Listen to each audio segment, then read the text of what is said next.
Hello everyone, সবাইকে জানাই good morning. নতুন একটা সকালে সবাইকে সুস্বাগতম। তো আজকে আমি এসেছি পুরুলিয়াতে। পুরুলিয়া একদম অযোধ্যা পাহাড়ের পুরো একদম উপরে। তো এত সুন্দর জায়গা, তো শেয়ার করব আপনাদেরকে। তো জাস্ট দেখুন, এই দিকটা জঙ্গল আর কুয়াশা পড়ে আছে, তো ভালো করে বোঝা যাচ্ছে না। তো দারুণ লাগছে জায়গাটা, দারুণ উপভোগ করছি।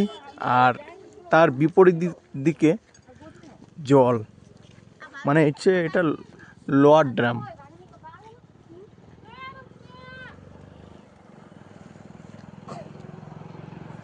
তো সরাসরি পুরুলিয়া দিয়ে অযোধ্যা পাহাড় দিয়ে শেয়ার করলাম।